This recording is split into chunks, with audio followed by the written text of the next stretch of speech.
is on. We did some cleaning, got rid of our tires, got our rims stacked up over there.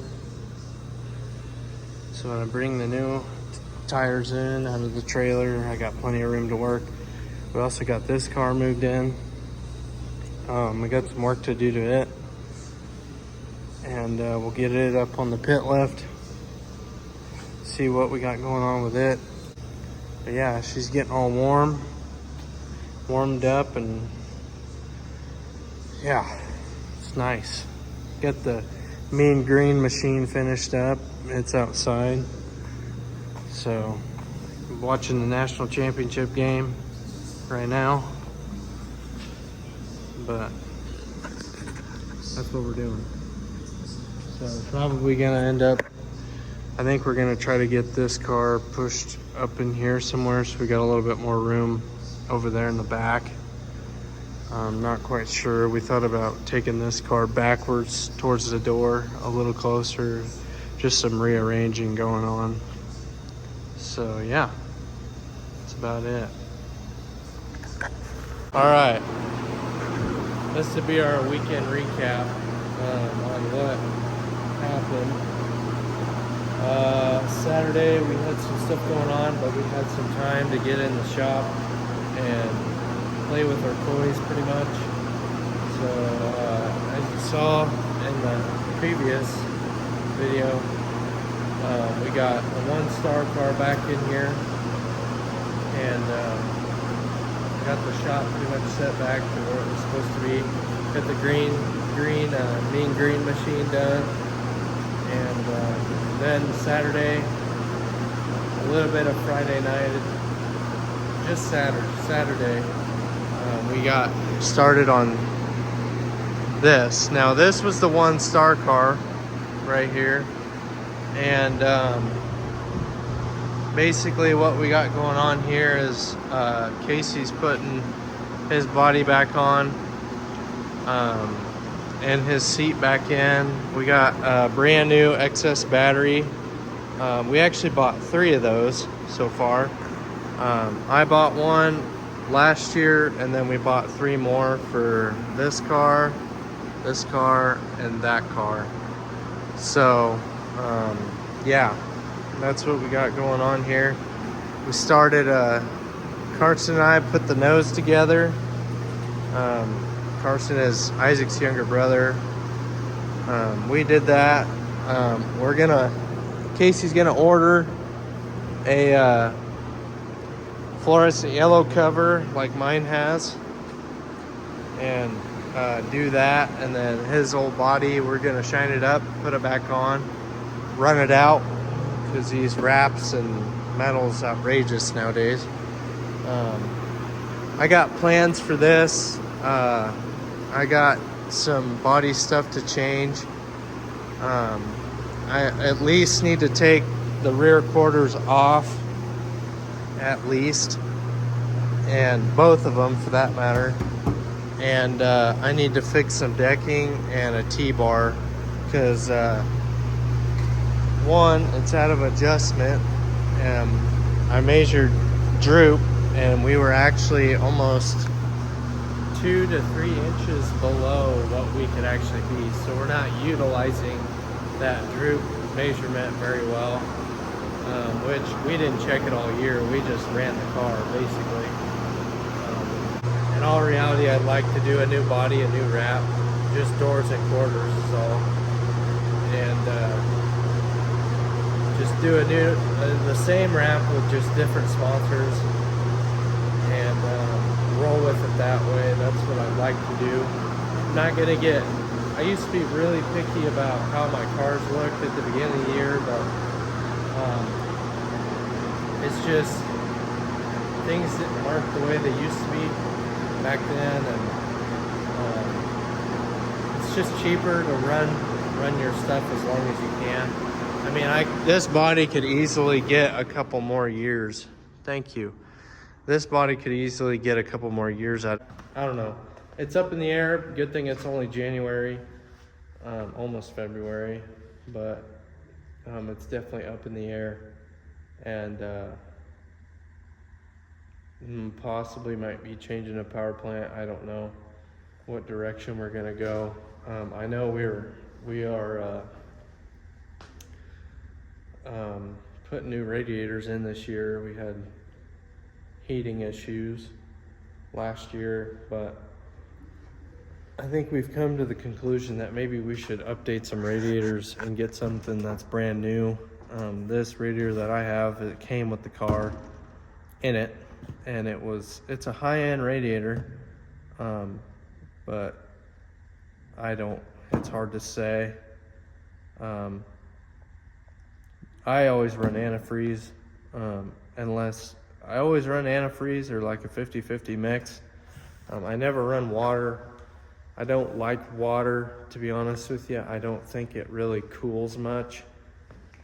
You know, coolant is engineered to cool at high temperatures, cool down faster. But we got a couple radiators that we need to get rid of. They work just when you have big power plants and you're running a little warmer than you used to. That's really risky. So it's better just to do like a 2-year plan or a 3-year plan, and every 2 to 3 years pop it out, put a new one in there. We do wash them out. I wash mine out after every race.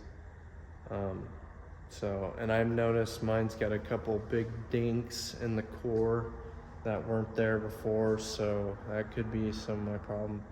It's not leaking, but yeah, you just never know. We took that roof, used to be black if you remember, and we put it on this car. This will be the roof for this car. We got a very, very specific wrap picked out for this car. Mechanically, this car is finished. There's just setup stuff we'll have to go through, and these shocks are not the shocks that will be run on it. They're just shocks to push it around on at the time.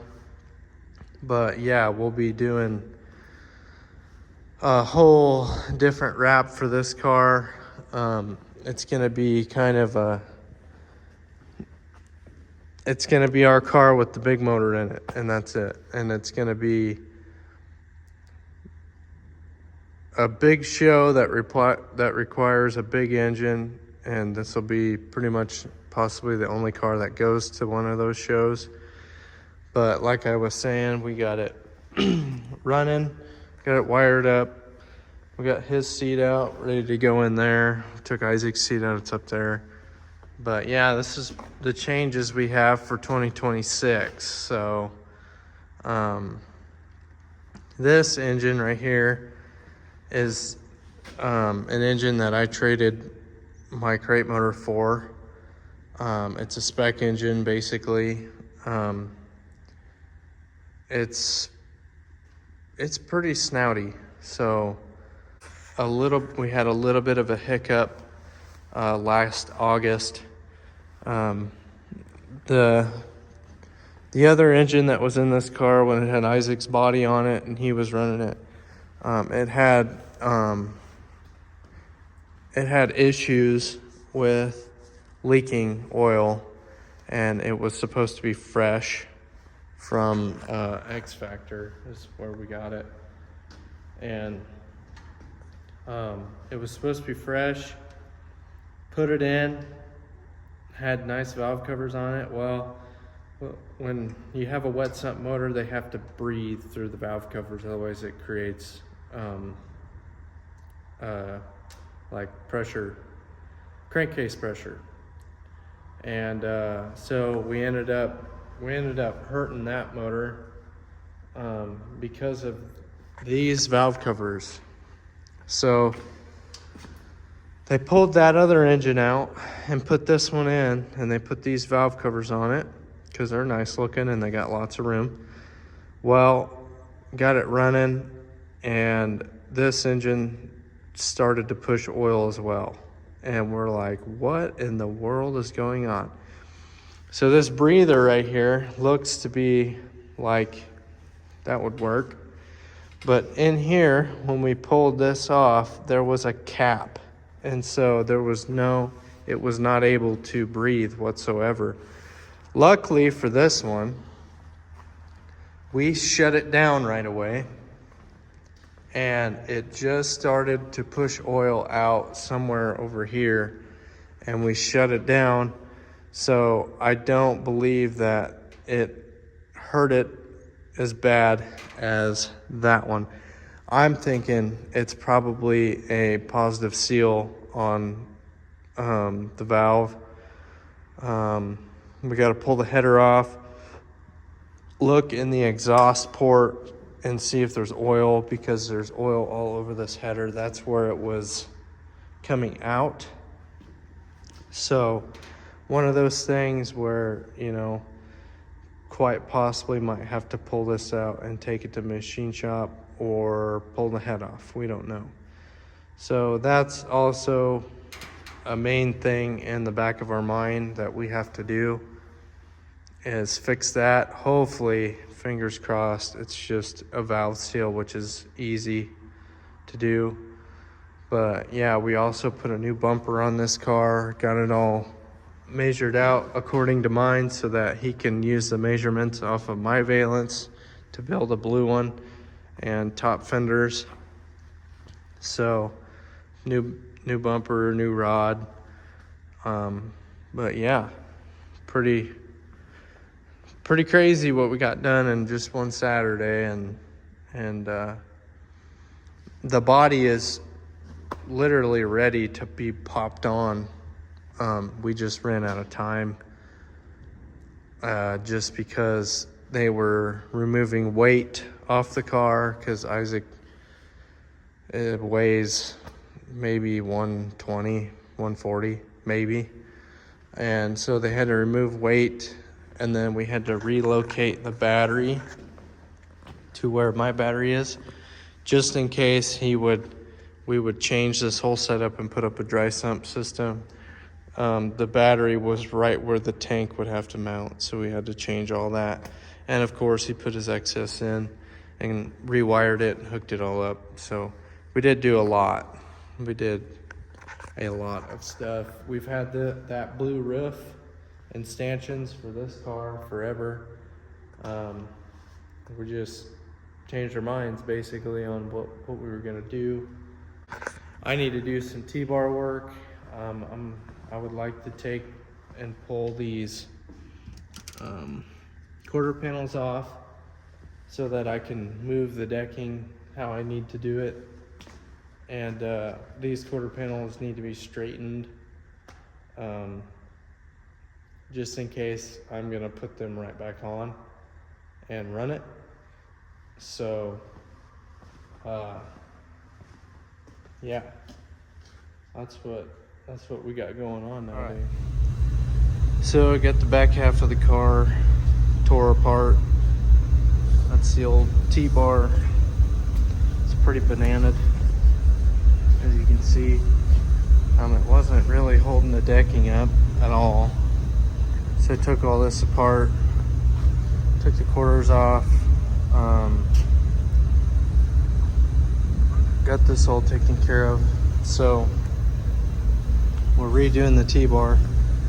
So what I'm doing basically is I'm making this car like this car. It's got adjustments here with a tab welded. It bolts here instead of into the bumper. It's got adjustable deal. We got a local guy who builds them like that. He builds all the bumpers, all the rear bumpers, all the T-bars, rear, center, and front, and nose T-bars as well. He does all those. So we go to him for those instead of shipping them all the way from Ohio. It can get pretty costly, and if you need it like that, he's got it. He's got a jig. So yeah, what I've done is I've welded my tabs on, painted them all up, and then I welded nuts to the bottom. I got a brand new T-bar. I welded nuts to the bottom where the adjusters screw in, and then I can adjust it from there.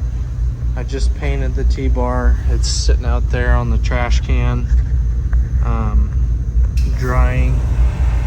I didn't want to paint it inside in the shop, but I had to because it's really cold outside and I want to get this done. We might replace some decking pieces, but I don't know yet. We got that outer one's wrinkly and this back one is wrinkly.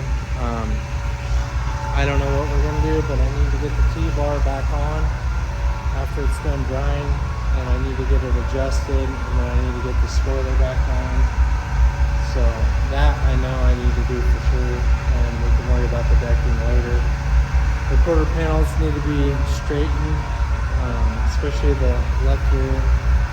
But yeah, we have all the radiators pulled out of each car now. This one, that one, and mine. That one's brand new, but we've put in an order for 4 brand new ones because we want to spare. Put in an order for 4 brand new radiators to put in each car. So